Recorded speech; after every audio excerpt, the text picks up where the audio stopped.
6:30. That's the question I wanted to ask. How are they going to be distributed? They're in the mail? No, they'll be placed at each door, under the door or at the doorknob.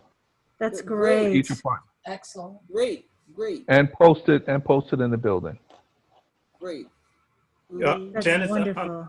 Janice, I'm meeting with Paul Bratcher. We have a committee meeting tomorrow. I'm meeting with Paul Bratcher, who's director of the community school, and I'm meeting with Sarah Hall, who's assistant principal, and Dr. Natasha Mack. She is student activities coordinator at the high school. We have a Zoom meeting tomorrow morning at 9:30. Great. Perfect. Give me that pen, please. So what time should we, this one right here, what to know for first public comment? Oh, Janice, Yes. did you figure out a moderator? yeah, Captain Spencer, I think it's going to be me.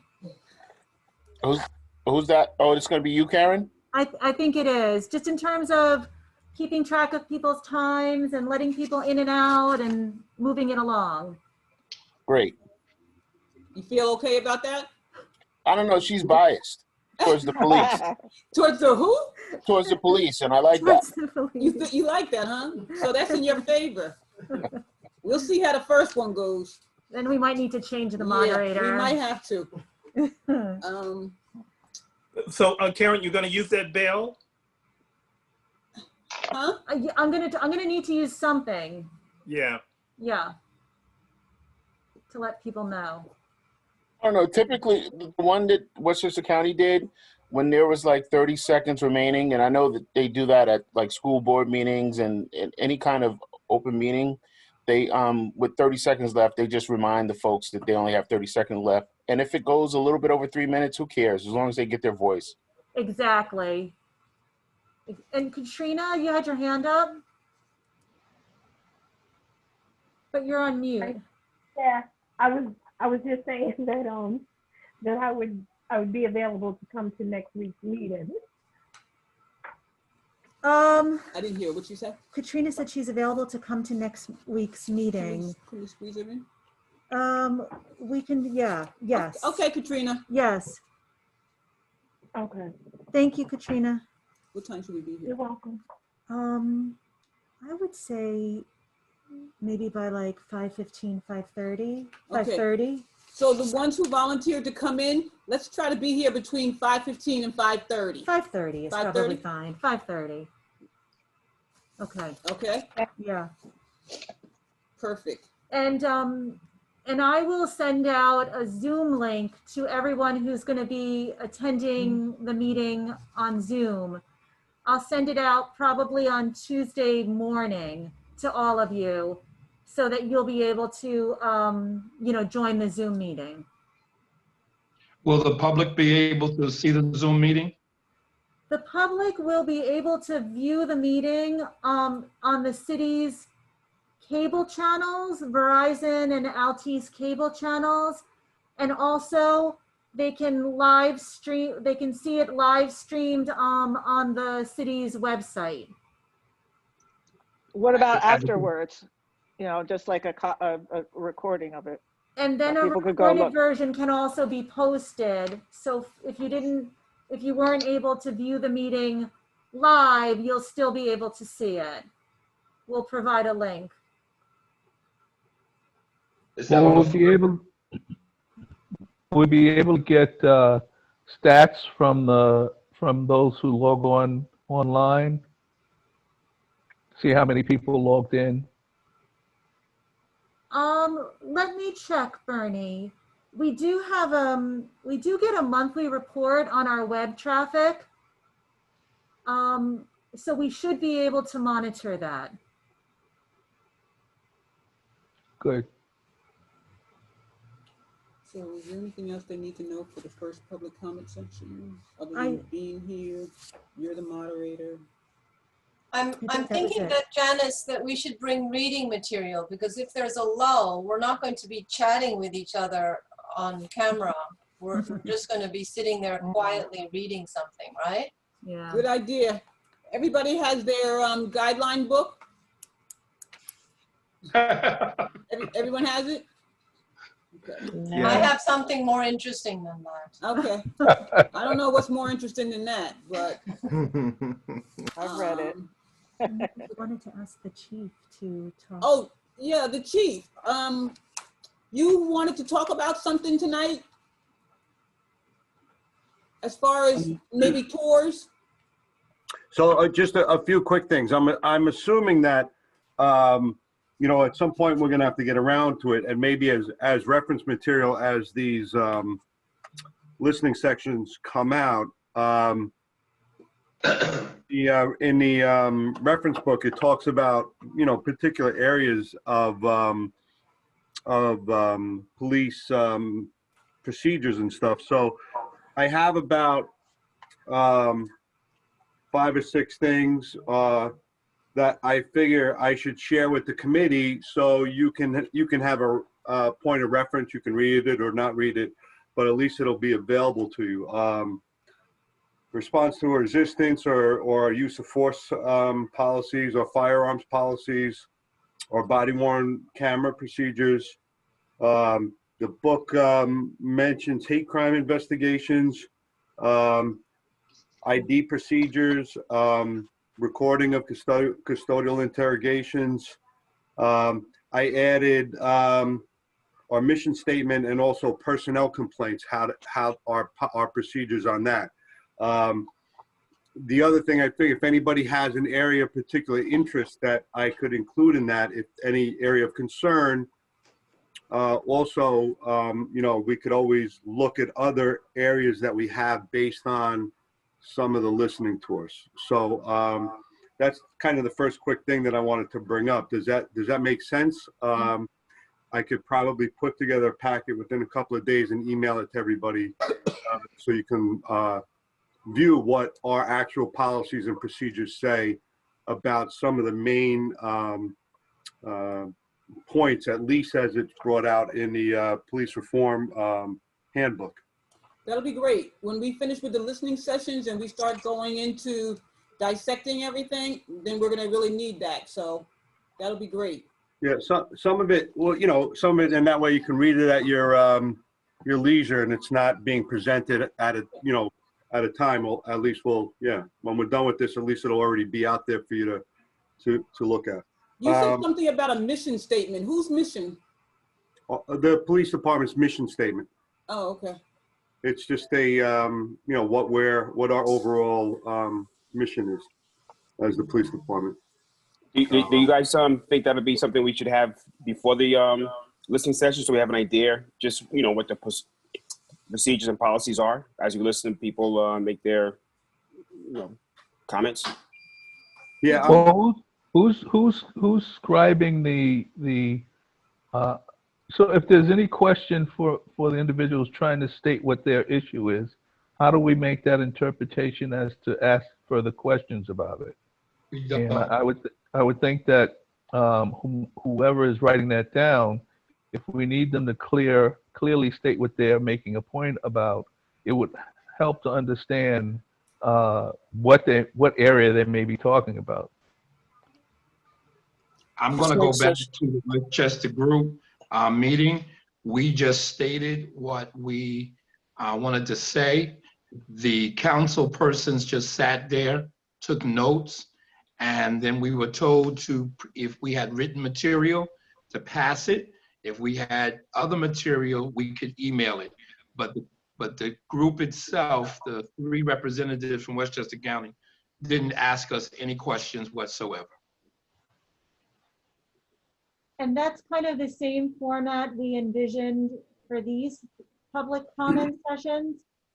Just an opportunity for the members of the public to provide whatever information they wanted to the committee, and for the committee to take that in and digest that, and even to ask questions of the committee, but not necessarily to have those questions answered right on the spot. That's going to be another time, right? Yeah, it just might be difficult to do that right on the spot in all cases. We might not have the answer. You won't have time. So, I mean, I don't mean to, Wade, to answer your question, that is my intention, is to get these 6 or 7 things out by the end of the week, so you will have them before the first session on Tuesday. Great, thanks. Yeah, as to the other thing, I agree. I don't know if there'll be time to respond to questions or clarify things. I don't know how that would work. But I think if we're all listening and we're taking notes, we can probably, hopefully, narrow down what the person is speaking about as it relates to White Plains, I would hope. Yeah, and with this diverse committee, we should be able to interpret where folks are coming from. Somebody should be able to interpret, and understand. The other couple of quick things that I'm just going to throw out there is that many of you certainly know about the police department or know what you know about the police department, but I'd like to extend invitations to anybody in the committee who would like to physically visit the police department. I know that's difficult during COVID, but we're pretty we're as clean as any facility you'll ever find. We're constantly disinfecting. We are limited, and it would be small, maybe probably no more than 4 at a time, but it might be beneficial to visit the physical location and understand and see some of the operations as they're happening and how it goes. Along with that, we do have a simulator, a situational simulator that we use for training. And anybody who would like to experience that, we're also would extend that to anybody who is interested. If anybody is, if you don't have my email or Captain Spencer's email, make sure you get it. You can just email with whether you're interested, what you're interested in, and a time that you're available, and we'll try to coordinate small groups to come to the police station. I'm also looking at some of our training that we're doing, and I don't have any example right now, but I would reach out if anybody who's interested in attending any of our training as an observer or even as a participant where it was appropriate. Again, just to get a feel for the actual police department that we're all going to be discussing, it might give you more perspective on what goes on and how we do things. I don't know if there's any questions about that, but certainly please, our emails are very simple. First initial, last name @whiteplainsny.gov. I put it in the chat, Chief. Okay. Yep, it's there. So that's pretty much it. The invitations to observe and participate in certain things, however you feel comfortable with, and I'll get those procedures and policies out by the end of the week. Yeah, there was a question. Somebody asked, "What's the simulator?" I'm sorry. It's almost like a real life video game. It puts you in various situations that a police officer may find themselves, and depending on your actions, the scenario can change for the better or the worse. Some of you have been through it already. I think it is a little bit of an eye opener, but it just kind of, it gives you, I would hope it would give you how seriously we take training, and it also gives, shows the ability to put our cops in lifelike scenarios without, in a realistic way. It's not all about just. Chief? Yeah. Reverend Trollinger can attest to the simulator. He's gone through, and I'm afraid to put him through again because he may break it. I will confess, the individual did not live. The Baptist minister and the Muslim and the Buddhist priest end up killing the people. Everybody else was alive, but the Baptists and the Buddhists, we killed our person. So it is very eye-opening. Very. Very. That's all I got to say. And again, the overall purpose is that, you know, to evaluate and then build off of that. And again, we understand that anybody willing to do it, you know, doesn't have the training that we have, but it is more about decision making, sometimes split decision making, sometimes about extremely tough decision making, and what goes on there, from the physical to the psychological to the emotional. We try to encompass everything. So it is we think it's a good tool, and again, just want to offer it. So if anybody wants to, you know, have a little bit of insight into the police department, we want to be as open as possible. And if you have any other ideas or things that you think you might want to see outside of the committee, I mean, this is all part of the committee, but you could always, you know, contact us, however, through the committee or directly to me and Captain Spencer, and we will do our best to make it happen if it's something that is, you know, we can do. Yeah. Thank you. You have training all the time? It's always ongoing? We you know, we have all sorts of training. So we have in-service training, which is 40 hours a week. That begins around February, that every officer will go through. But during the year, we have, especially for our emergency services who are more specialized, they have training. We have hostage negotiation training once a month, I believe. I know Captain Spencer's involved with that, and a lot of it is upkeep of people who have specialized skills and or state requirements that we have to meet on a yearly basis. So we do constant training, especially our emergency services.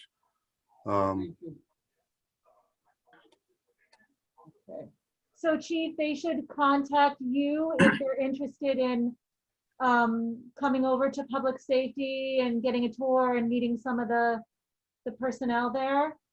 Absolutely. You can either me or Captain Spencer, and we'll coordinate between the two of us. If there is you know, if everybody wants to do it, we'll coordinate it so that way there's small groups over a period of time. You know, I think that while we're having these listening sessions, we're going to have a little hiatus from the weekly meetings. That might be a time when people can come. And again, if some are available during the day, if some of them are not available until later on in the night, we can absolutely make accommodations, especially Captain Spencer, who will be asking for overtime if he has to stay.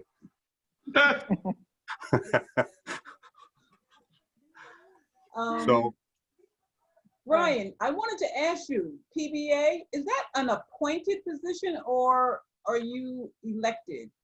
Elected. You're elected? Yep.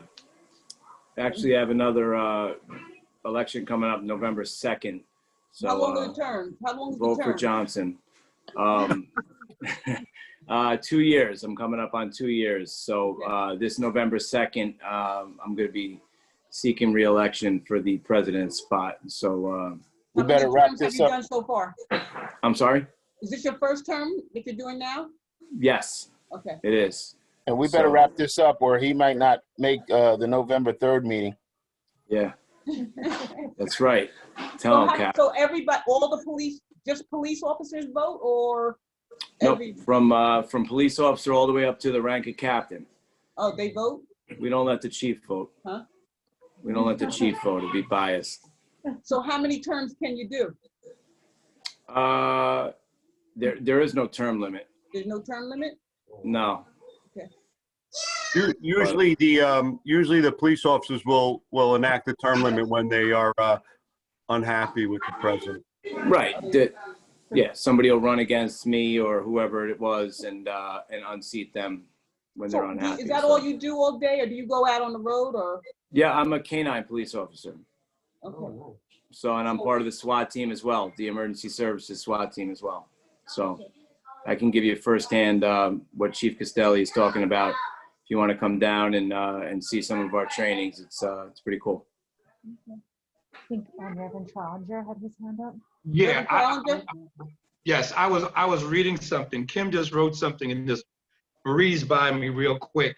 And I don't know, I'm making it a suggestion. And so the areas of policing that White Plains does not deal with in regards to training at the academy and stuff like that, can we recommend to the Westchester group, whatever comes out of our group, to recommend those things to the county? So I put in the chat something that was in the governor's executive order, and it says, the order mentions the long and painful history in New York State of discrimination and mistreatment of Black and African-American citizens. Black should be capitalized, by the way, dating back to the arrival of the first enslaved Africans in America. And I was wondering if officers know that history, and if they do, where do they learn it? Do they learn it in the academy? I've trained in the academy and I've trained White Plains Police, and I incorporate some of that history and understanding in my trainings, but I don't get the idea, in my experience, that this is history that they know, which might help people understand why reform is so important because of the history. I think that's something that we should recommend if it's not being presented at the present time to the Westchester Police Academy. What about the White Plains Police reform? How I've been framing stuff, the Westchester County Police Academy is the place where all the training occurs for all the police within Westchester County. It can be reinforced once they come to White Plains, but all police officers come through Westchester. For the initial basic training, the probationary police officers for the, I believe, 20 weeks go through that, but then they come out of there to get the basic training, and then they come to their respective jurisdictions, agencies, to learn their policies and procedures and things like that. So I don't know.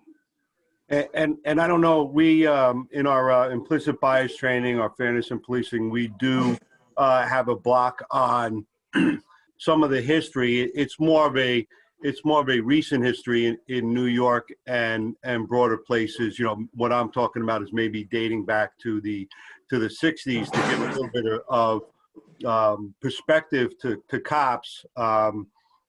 So we don't go into the you know, over the 200, 400 plus years, but we do talk about the discrimination in the shorter term. And then not only do we talk about African Americans, we encompass, you know, our, you know, discrimination of people of color, of other minorities, of other groups, you know, women, transgender, you know, how we may treat disabled people. So we encompass all of that. Again, that might be something we can have more of a talk about to see if we need to tweak our training. That might be an area. Who's teaching that? Who teaches what? African history. It is, well, it's not so much the history, but it's a block in our implicit bias training that talks about, you know, I think it's some of the specific that African American, particularly males, have been affected greater than most. So it's not so much the history. We talk about the Stonewall when it comes to Keystone moments. We talk about other things like that to show that this is not something. This is something that's been going on, and then the negative, how the police acted improperly, or at least you know, what was in place back then and how that was biased or affected. So we have several trainers in fairness in policing that teach the implicit bias. Chief, I'm sorry to cut you off, but what about when we would go to the Simon Wiesenthal Tools for Tolerance down in the city? That was some, I don't know if everybody's heard of that down in New York City. we went down there several times, and that's where I would say we learned about all the different struggles that minorities have gone through throughout the ages. And it was one of the better eye-opening experiences that I can say that I've been to down there. And it was a great program. I don't know if we still do it, but I know we did it for a long time. And I don't know if anybody's ever heard of this Simon Wiesenthal Tools for Tolerance. Brian, we haven't done that in a couple of years, but you're right. The Tolerance Center, we got some of the best feedback from the cops that we sent down to the Tolerance Center. I'm not sure they're doing it in the same fashion, but that's something we have to look into anyway, regardless of what the committee comes up with. Right. I would just like to bring up again what is in the executive order that the governor sent that's attached to the larger guidelines, where he specifically mentions the discrimination and the interaction between the Black and African American community. I would also like to highlight the fact that he only mentions one woman in that list, which is a gross oversight. It's overlooking the numbers of Black women who have also had deadly interactions with law enforcement. I'm just going to throw that out there because I feel like this kind of history is very important for people to understand why we are where we are today. And it may be difficult to talk about anti-Blackness and how that comes up in law enforcement, but I think it's a necessary and uncomfortable conversation to have if we're going to do the really hard work of this committee, of what we've been tasked to do. I agree. And I'll just leave that there. I agree with you. And I don't see how we can have a committee on police reform and not talk about that. So right now we're going to get these listening sessions out because that's what we want to do first. But then we're going to get into the meat of this police reform. And there's no way we can do police reform and not talk about what you're talking about. There's just no way. So we will be talking about that. We will be working with that. That's a big part of it. It's the very reason why we have this executive order. On a related subject, Janice, if I may, I'm wondering, what does the governor say about establishing an independent civilian oversight body in each jurisdiction? Well, he's leaving it up to the communities to decide whether we want to put that, we want to have that. So, I mean, he's not really mandating anything other than for us to have the discussion and to come up with what we think works. What we can, what we can do. But I mean, it's definitely something we're going to talk about. Definitely. So Janet, as another point, I know that Brian had mentioned something and Joe had mentioned getting to understand the police department. Will we also get an understanding or cover the role of the PBA? I hope so. Sure, whatever you want to know. Yeah. They play a big part in this. They play a big part in what's going on. So definitely. And this is Frank. I'm very interested in how, in the issue of mental health, how police deal with people who have breakdowns and trauma and mental health challenges, how police respond to people when they're going through crisis. So I'm assuming some of that is covered in the manuals, but I'm especially interested in what the practice shows in terms of dealing with people who are going through stress. Mental health. We got a lot of work in front of us, and all of these topics that you're talking about, they're going to come up and they're going to come out. So you can write them down. When we get to that part of the work, we have a lot to talk about. A lot of work to be done. Mental health is big. I'm sorry, Jan, I was talking to some people and I just assumed that at some point this committee was going to,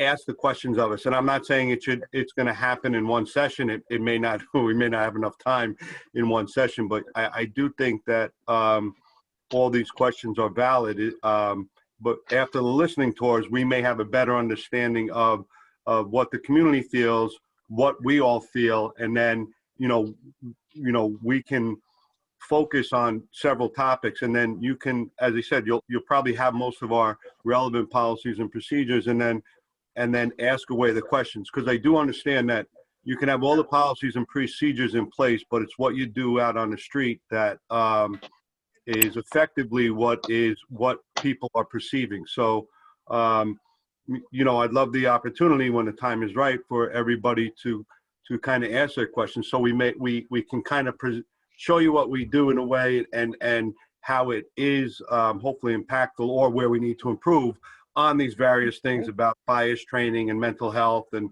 things like that. So I'm expecting that, you know, I just, you know, probably I'm assuming down the line, or at least, you know, let me and Captain Spencer have a week or two to get our stuff together, you know, along that. You can start getting it together. I just wanted to respond. Yeah, I just wanted to respond to something well, that's that what I Reverend am doing right Collins now by giving out the policies and procedures. Yeah. I'm And I talking about appreciate that. if And I everybody else appreciate has any other questions. I mean, you know, concerns. And I don't know. I don't know everybody. Was it Kimberly who was just bringing up about the governor's order? You know, just various things. Then Frank brought up mental health and things like that. So that's all I'm saying. I guess my concern for Chief Castelli and Janice is that if we have these 3 listening sessions and they lead us into November and we're talking about the legacy of anti-Blackness in the United States and civilian oversight, I'm worried that, do we have time? Aren't we supposed to present a proposal to the Common Council by early December?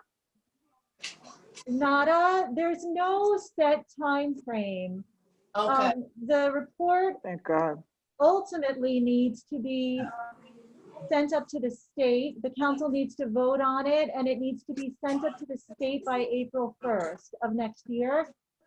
The mayor, I think, was hoping that the committee might be able to get through its work by the end of the year. And you know, if it happens, great. If it doesn't, then it doesn't. But that was his thought initially. Okay. You may decide after the 3 public sessions that you need to do another one, or, you know, there needs to be something else. So I think it's an evolving process, and so don't worry about that. Okay. I just wanted to also respond to something that Reverend Trollinger had said earlier about the county work is ongoing, the County Police Reform Committee, as everybody knows. And I don't see any reason why this committee, in its work, or as part of its final recommendations, if it's so decided, couldn't recommend certain things that they felt were best handled at the county level, and recommend that the county consider, you know, doing those things. I don't see any reason why that couldn't be part of your ultimate recommendations if you felt that there was something that you wanted to ask of the county. Okay. And we have to remember that even after the 3 listening sessions, even if no one from the community brings up mental health, or no one brings up anything, we as a committee, we know what's wrong and we know what's right. So we still have to deal with those issues, even if the community doesn't bring it up. So it's not just what they said. We know what's right. We know what's going on. So we're depending on them to give us some information, some feedback, but the committee together, we're going to talk about some things that we also know is not right, and some of the things that are right. So it's not just what they said.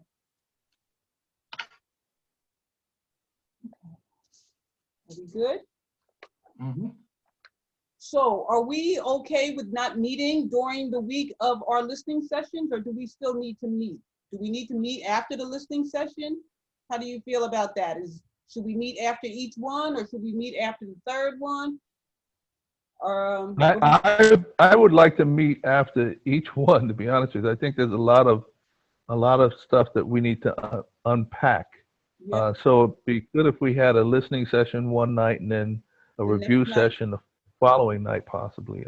How do you for feel that about that? particular listening session. So if we Yeah, I did agree. that, we would have a listening session on Tuesday and then on Wednesday, a meeting for next week, or is that all right with everyone, or Could we do it during the day with a review session, or would that not work for everyone? what works for you? What works? Day works for me. It worked for me too. To meet, so we'll have the listening session on Tuesday at 6. What time on Wednesday, the 14th would work? And I have to get my calendar. do you want to do Anytime's another, good for me. huh? I'm open. Hmm. Bernie Toms is open at the present time all day on Wednesday, On the the 14th? 14th. Uh-huh. I'm open, morning or afternoon. Pink is open. Okay, so I would imagine that everybody might not be able to, but if most of us are able to do it, what's Is, a good time? Monday is or? lunchtime okay, or people would rather not do 12 noon? I I'm okay with actually, it. I actually work, so I will go with the needs of the many and try to adjust accordingly. This is Rosemary. Okay. Sorry, Rosemary, what would you prefer? I'd rather the needs of the many, and then I'll try to adjust my schedule around it. Don't worry, I can take off a few hours or an hour if I have to. So I'd rather go with what's good for everyone, and then I'll make it work for me. Okay, Wednesday morning or Wednesday afternoon? And I'm open Wednesday. I think lunch would be good because if, a lot of times you have meetings at work, they usually leave lunch time alone. So that I know right now, lunch is open for me. Lunch meeting 12? Yes. 12 We have o'clock Wednesday? we have a working lunch. You have a Okay. nice job, Wade. My job doesn't care. I was gonna say the same thing. The Wade's job. I was I'm gonna gonna say the work same there. thing. So Wednesday what I at was- 12, is that all right? Yes. Mhm. Everybody good? Yep. All right, Wednesday at 12 on the 14th. Okay, I'll send that out. Karen will send out a link. So we'll, Tuesday, the 13th at 6 p.m. listening session, Wednesday, the 14th, we meet to talk about it. We might want to make some changes. We might want to Yeah. talk about a moderator. We don't know. Okay. You good? Okay, You good? yeah. Everybody good? Yes, ma'am. All right. Thank you, everyone. See you, the ones, the 8, 9 of us that are going to be here on Tuesday. See you on Tuesday. The rest of you, see you on on Zoom. Zoom. Have a good evening. You too. Thank you. Bye-bye. Thank you. Thank you. Dennis, Take care. Karen, Everybody. good night. Good night. What'd you think?